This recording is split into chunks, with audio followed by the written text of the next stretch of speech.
Good morning, students. Welcome to Geography class. Today we'll continue chapter number 2, Formation of the Earth. Today we'll do page number 50 to 54 from your book. Please open page number 50 in your book. In the last class, we have discussed the three hypotheses and theories regarding the origin of the Earth. They were the gaseous mass theory of Kant, the nebular hypothesis of Laplace, and the planetesimal hypothesis of Chamberlain and Moulton.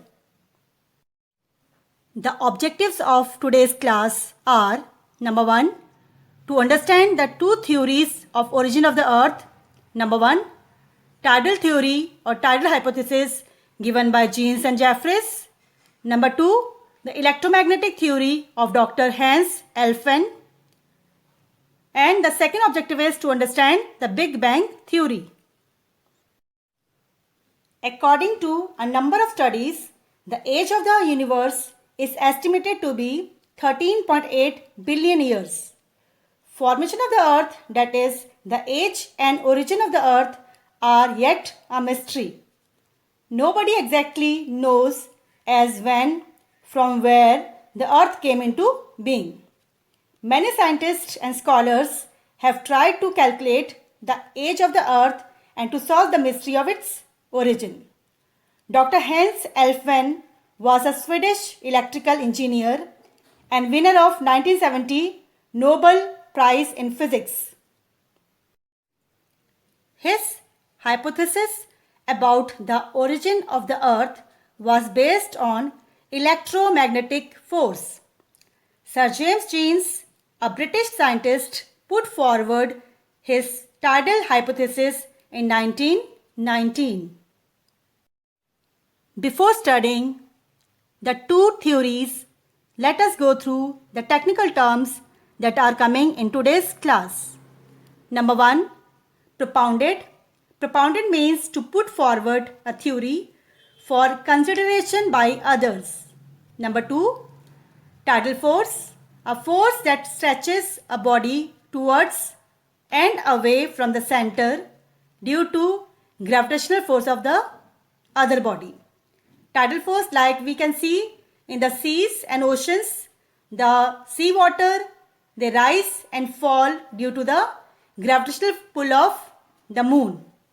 Hypothesis or theory, a view put forward made on the basis of limited evidence as a starting point for further investigation. Revolution, movement of the Earth or other planets around the Sun is termed as revolution. Planetesimal, a minute planet which could come together with other small bodies under gravitation to form a planet. Number 6, gravitational force, the force that attracts two objects towards each other. Number 7, electromagnetic force, a type of force that is present between charged particles of any atom. Magnetic field, the area around a magnet or magnetic object in which magnetic force is exerted. Number 9, magnetic force, the attractive or repulsive force that is exerted between the poles of a magnet. We know that every magnet has two poles, and the like poles of the magnet, they repel each other, and the opposite poles of the magnet attract each other. Number 10, ions. Ions are atoms with extra electrons or missing electrons. The ions with extra electrons have negative charge, and the ions with missing electrons, they have positive charge. Number 11, condensation. Condensation means to make something denser or to make something more concentrated. Now, let us study the tidal or the collision hypothesis of Jeans and Jeffreys from page number 50 in your book. Sir James Jeans, a British scientist, propounded means to put forward his tidal hypothesis in 1919, and another British scientist, Harold Jeffreys, suggested some modifications means changes, in his hypothesis in 1929. According to Jeans and Jeffreys, the Sun was a gaseous mass in the beginning. A big star, which was several times larger than the Sun, accidentally came close to the Sun. The star exerted its gravitational pull on the Sun.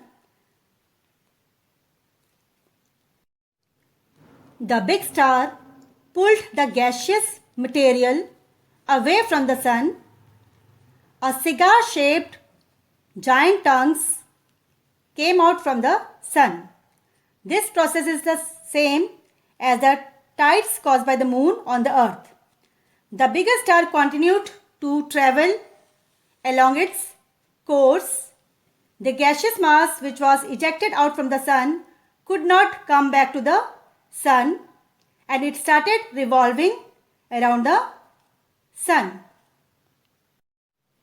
The ejected material broke into small chunks or small pieces known as planetesimals, which were flying as cold bodies around the Sun. Those planetesimals collided with each other due to their gravitational force, and they become larger in size, and ultimately they formed the 8 planets. Now let us study the electromagnetic theory of Dr. Hans Elfven. As against the earlier theories, which were based on gravitational pull and tidal force, this theory is based on electromagnetic force. Presented by Dr. Hans Elfven in 1942, this theory believes that, like the Earth, the Sun is surrounded by a strong magnetic field. In the beginning, this electromagnetic field was thousands times stronger than its present strength.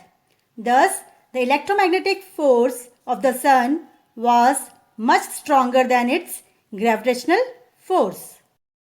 Hans Elfven believed that the Sun was revolving at a very high speed, and during the course of its journey, it entered a mass of dust cloud. The dust particles were attracted by the magnetic field of the Sun, and they started revolving around the Sun. The dust particles collided with each other. They grew in size, and these particles received sufficient energy. They were revolving around the Sun in a saucer shape.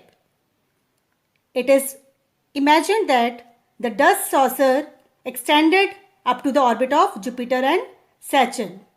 The planets were formed by the condensation of these dust particles into larger size. When the planets grew larger, they developed their own electromagnetic fields. Consequently, they became capable of attracting more dust particles, and satellites were formed in the similar way. Now, let us study the Big Bang Theory from page number 53. Big Bang Theory, or the expanding universe hypothesis, is the most important of all the modern theories. In 1920, Edwin Hubble provided evidence that the universe is expanding. The theory was put forward in 1950s and 1960s, and it was validated in 1972 by the evidences received from COBE. COBE is Cosmic Background Explorer. COBE was also referred as Explorer 66. It was a satellite dedicated to cosmology. Cosmology is the study of Earth's origin, which operated from 1989 to 1993. According to this theory, The universe contains several millions of galaxies. Galaxies are the clusters of stars. Each galaxy has thousands of millions of stars, and each star has a large number of planets revolving around it, like our solar system. According to Big Bang theory, a gigantic explosion means a big blast. It occurred about 15 billion years ago, which caused the matter to expand to form billions of swirling galaxies. Swirling means to move in a circular way. In time, stars and their planets, like we belong to Milky Way galaxy, which is also called Akashganga. It is also a spiral galaxy. The galaxies were mainly made of two light elements, hydrogen and helium. Along with that, some oxygen, silicon and iron were also there. It is assumed that there was a single fireball about 15 billion years ago, but due to the Big Bang or the Great Blast, the fireball broke into several pieces. Those pieces started revolving around the central fireball, which was the sun, and they started cooling down and they formed the 9 planets. So, due to the Great Explosion or the Big Bang, our present solar system was created. With this, we have completed the chapter. Let us see which objectives we have covered in this chapter. First of all, we have discussed the methods to estimate the age of the earth through tidal force, sedimentation, rate of erosion, salinity of the ocean and radioactivity. Number 2, we have studied the origin of the earth through different hypotheses and theories. They are the gaseous mass hypothesis of Kant, the nebular hypothesis of Laplace, the planetesimal hypothesis of Chamberlain and Moulton, the tidal hypothesis of Jeans and Jeffreys, the electromagnetic theory of Dr. Hans Elfven, and at last, today we have discussed the Big Bang theory. Students, you must revise the lesson thoroughly and remember what you have studied in this chapter. Thank you.